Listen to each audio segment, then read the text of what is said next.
So there is a lot of stuff coming in version 2.0, and especially with the light cones that we are getting in the new MOC shop, we're also getting new relics and also have a character to look at. I was gonna make this video yesterday, but there was a little bit too much going on in the Hoyoverse sphere. It was basically on fire. I'm pretty sure you know what I'm talking about. And yeah, I just had to watch it all. It was a little too crazy that was going on, so I had to watch it. Y'all can't blame me. I'm pretty sure y'all watched it too. But looking at today, looking at 2.0, looking at all the stuff that is coming, I think this is a little bit more than just an update, in all honesty, with the new region penacony coming, of course, which is coming very, very soon, which I'm very excited for, very happy for, very, very everything. I'm super excited right now for this. Right now, we're going to be looking at the new light cones that will be coming in 2.0, the new relics, and also this character. And the reason why I'm making this all in one clump of a video is because I do think 2.0 is pushing us into a new territory, into a new generation or era of units or era of light cones, where we're going to be prioritizing something in the form of min-maxing rather than fully out building out characters. The way we're looking at all of these icons that are coming out, we're going to be seeing a lot of different things come out, especially with the new also relics. They are choosing to make some type of extra type of effect where we're buffing out stats of other allies that are not just attack, not just HP, not just crit rate, not just crit damage. And this is overall really nice that they're building towards break effect, which we are going to be talking about that in a quick second. So let's go ahead and start talking about the light cones, because this is a very important thing for free-to-play players. Very important thing for everyone, because looking at all the light cones that we have on all of our characters, especially if you don't have every 5-star signature light cone, these are important. These are by far going to be some of the biggest upgrades that a lot of these characters are going to have, and I'm very excited for them to be doing so. Of course, we're also going to be seeing that Misha also has his light cone that we ended up seeing in the last video. So if you haven't checked that out, make sure to go do so. But let's go ahead and start looking at all of these light cones, and a lot of these are really cool. And I have a theory, and no, I'm not dreaming. No, I'm not looking at, you know, the L word. I think these light cones are going to be going on the characters that will be coming out in these paths. Like, a lot of these seem super specific, and I'm very excited to see, especially with this one right here for destruction, which I'm kind of excited that we might be getting another HP loss character, which is going to be absolutely cool, which is going to be Flames from Afar, which is going to be when the cumulative HP loss of the wearer during a single attack exceeds 25% of their max HP. So losing 25% in one attack, that doesn't happen for only one character currently at the game, and that is Blade. That's when he does his ultimate. He lowers himself from full to half. So that is going to help him with getting this out. But other than that, I don't think anyone does 25% of their max HP in one hit. I think Arlen does lose HP, but I don't think it's to that degree. So right now it seems that only Blade can go through this. So we're going to be looking at this like a Blade substitute, which is going to be when they exceed 25% of their max HP, or if the amount of their own HP consumed at one time is greater than 25% of their max HP, which that is Blade again. Immediately heal the wearer for 15% of their max HP, and at the same time increase the damage they deal by 25%, lasting for 2 turns. This effect can be triggered once every 3 turns. Okay, so this, I don't like cooldowns on light cones, I'm not gonna lie to you.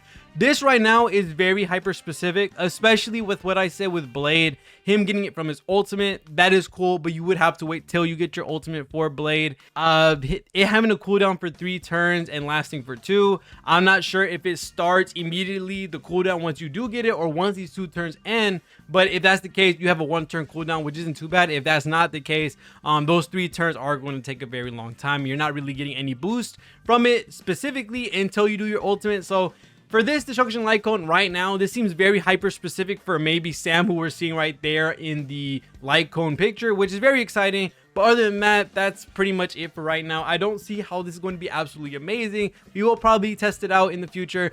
Make sure to leave a sub and a like on the video if you are excited for penacony, and I also will be having so many cool videos coming out for its release and Black Swan and all that type of stuff, so make sure to be subbed for that, and also like the video too. But going ahead and going into the next one, this one right now I'm a little bit iffy on. I don't like conditional light cones. I think that has been a sentiment I've always had for a very long time, and here we have a new hunt light cone. It seems that we're going to be getting one for every path. And then this one's going to be Final Victor. Increase the wearer's attack by 12%. When the wearer lands a crit hit on enemies, gain a stack of good fortune, stacking up to 4 times. Okay. Every stack of good fortune the wearer has will increase their crit damage by 8%. That goes 8, 16, 24, 32, right? If I'm not wrong, I may be stupid. 32% crit damage extra, which is kind of nasty.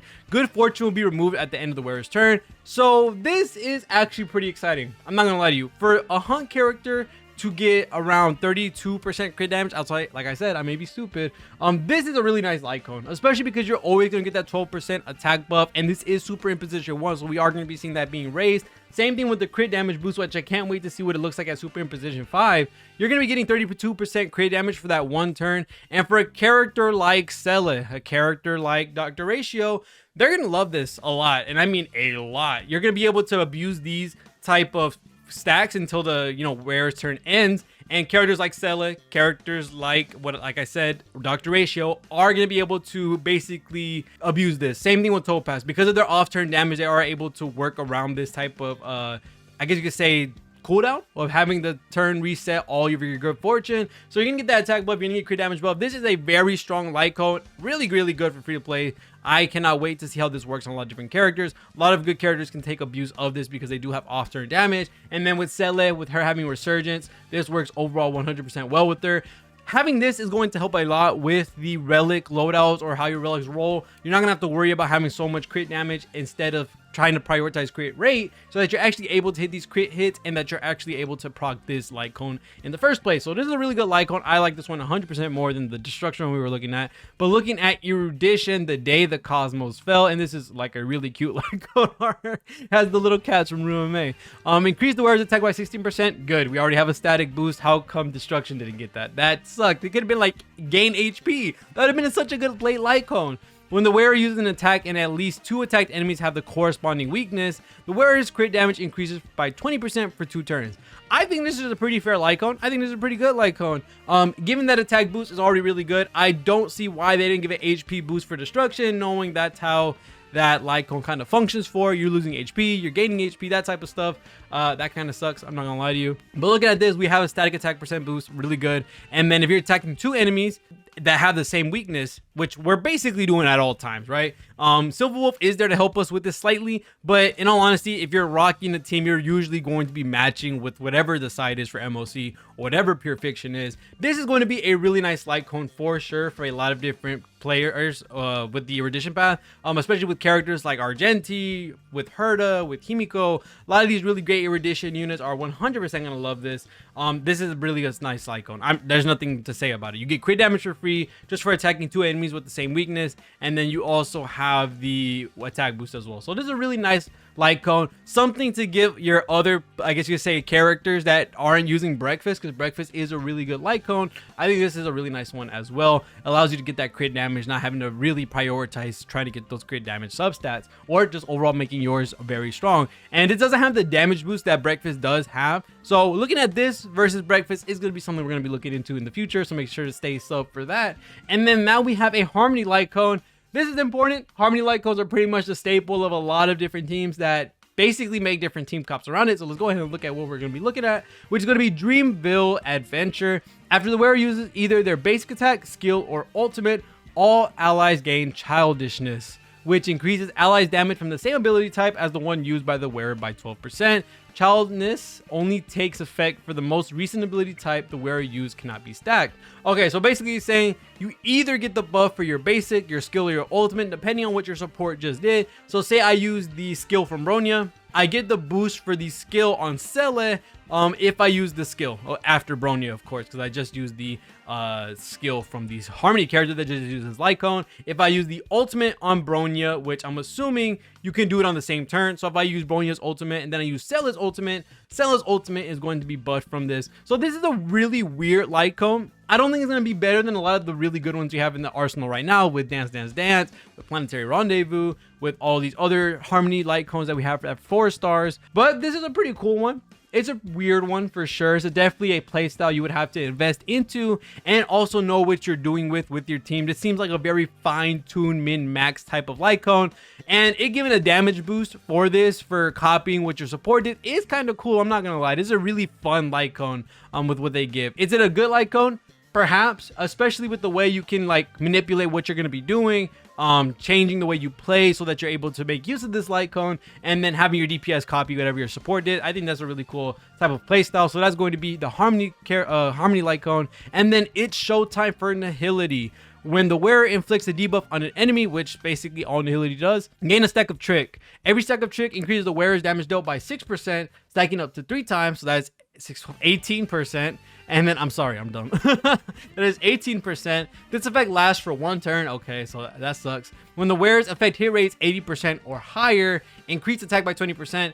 Okay, so automatically, this is Black Swan's light cone. So if you're going for Black Swan, you already have a light cone specifically made towards her. And it's a pretty good one because you're going to be getting the 18%, I'm sorry, 18% damage dealt buff, which is really nice. It's at super this is at super imposition 1, so this is a very important thing. We are going to be seeing this raised a little bit higher. To what degree, we don't know 100%. We will have to wait till it comes out to be able to see what is going to be at super imposition 5. And then this effect lasts for 1 turn. Doesn't really matter because if you're going to be using Black Swan, it's going to give you the debuff anyway. You're going to be inflicting Arcana, you're going to be inflicting Epiphany, all these other debuffs that you have from her. So this honestly doesn't matter in all honesty. This is going to be really, really good for Black Swan. And the fact that is if your effect hit rates 80% or higher, increase attack by 20%, that's non-conditional. You're going to get that with Black Swan because she does scale off of that. So that's a very good thing for sure. So this is a really nice Nihility light cone. And then we have 2 more. Sheesh. Preservation is getting one, which is increase the wearer's effect res by 12% for every 100 defense the wearer has. Increase the wearer's damage dealt by 0.8%, up to a maximum increase of 32%. Just like how we saw the Nihility one be good for Black Swan, I'm assuming this is for Aventurine, because Aventurine is going to be preservation coming in the second half of 2.1, and you're getting effect rest by 12%, which is a really good thing for preservation. And for every 100 defense the wearer has, increase the wearer's damage dealt by 0.8%, up to a maximum increase of 32% as super imposition 1. So they're basically leaking at this point where Aventurine is going to be a slight DPS on top of shielding or keeping the team alive. That is actually very interesting. Now, are there any characters that can use it at the current moment? Kinda. Maybe March, maybe Fire MC. Everyone else doesn't really do damage as they're part of the thing. I think Preservation has been the only one at the current moment who's stuck in their lane with being a support slash a sustainer. None of them have really been any of a type of DPS in any shape or form. So looking at this right now, looking at Preservation, I think they basically just leaked that Aventurine is going to be a DPS. So that's actually kind of interesting. And then the very last one, which is what is real. Increase the wearer's break effect by 24% after using their basic attack. Restore HP for the wearer by an amount equal to 2% of their max HP plus 100. Okay, so this is really cool. We're giving break effect to the wearer of the abundance path, which is very interesting that Gallagher is going to be coming out as an abundance character for Pyro, and we're giving him break effect. This is interesting because he is going to be fire with break effect as a light cone, which I'm assuming these are going to just match up. That's Gallagher right there in the light cone. Like the Gallagher is an abundance character coming in version 2.1. Looking at Gallagher right now with this light cone giving him break effect, are we actually getting a dot healer? Question mark. That actually is very interesting. I'm very excited to be looking at something like that, so that's super cool. Going ahead and looking at the relics as well, here's what I'm talking about, that we're now looking at something in regards to buffing out a min-max type of playstyle rather than a full-on character. For one of them, it's just going to be a doctor ratio set for sure. Increase damage dealt to enemies with a debuff by 12%. That is doctor ratio all over it. 4-piece effect, increased crit rate by 4%, absolutely insane. The wearer's deals 8% to 12% increased crit damage to enemies with at least 2 to 3 debuffs. We all know with Doctor Ratio, he's going to have a fat ton of them on that character or on that enemy. So you're basically going to get the max amount of this no matter what. After the wearer inflicts a debuff on enemy targets, the aforementioned effects increase by 100%, lasting for 1 turn. So you are going to be getting a full-on double boost on everything here. So that's going to be the increased crit rate is going to be 8%. The 12% is going to turn to 24%. And then also we have to know that Doctor Ratio does inflict 1 debuff, which is that effect res shred that you do get from using a skill. So this is going to be overall proccing every single time with the 2-piece and 4-piece. So overall, Doctor Ratio is written all over this. Who else is going to use this? We don't know at the current moment. But this is very exciting. Akron is going to be a Nihility character, so could possibly be her relic set as well. And then we also have what is the main thing I was looking at, which is we're getting a break effect set for the supports in the game, which is going to be increased break effect by 16%. And then when the wearer uses their ultimate on an ally, break effect for all allies increased by 30%. For 2 turns, this effect cannot be stacked. It would have been funny if they did let us run this on multiple people, doing ultimates all at the same time. I mean, now everybody has 90% break effect off rip, so that would have been super cool. But apparently we're not going to be getting that. This is a really cool break effect set or a relic set, especially for helping a lot of these dot teams for sure. This is something you would run for the dot team. This is something you would run on a full-on break team. with something like welds, imaginary, all the dots, all that type of stuff. Very exciting to see that we're getting something really specific in how people could play their characters. I think with these sets for sure, especially the one that gives break effect, people are going to be making some really crazy teams, and even pairing that up with stuff like, you know, penacony, with firmament, with being able to, you know, take off Talia, because now we're getting break effect from the full-on relic set. That's really exciting. I'm not gonna lie, we are gonna be changing up a bunch of builds coming into penacony, and I do think this is gonna be a very big step in Honkai Star Rail's future. And then lastly, really quickly, looking at Misha, there's not really a lot I want to talk about. A lot of this really goes into effect hit rate and freezing and all that type of stuff, so that's really cool. But the main thing we're going to be looking at here is the way he plays, and that is basically for every skill point your allies consume, he will do an extra hit per action when it comes to his ultimate, and also gain energy. So basically, this is a full-on character that is going to be related to sub DPS. He wants everyone to use skill points. Depending on what characters you're using, this can vary. Maybe someone like Dan Heng, someone like Ching Chue, someone like Cele, someone like Sparkle. There's going to be a lot of characters that either give a lot of skill points or use a lot of skill points.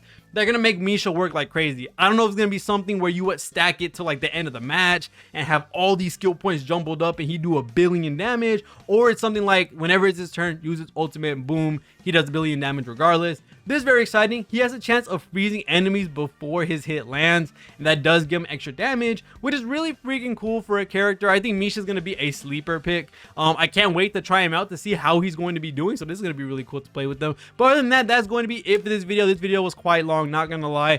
I'm very excited for 2.0 and to see all the new things we're getting, including light cones, including the new relics, including Misha, and all the new characters coming out on 2.0. We have a lot to look forward to and a lot to try out once the 2.0 releases, which is very soon. So if you're excited for that, make sure to leave a sub and like and all that type of stuff. Thank you guys so much for watching all the way to the end of the video. See you on the next one, and peace.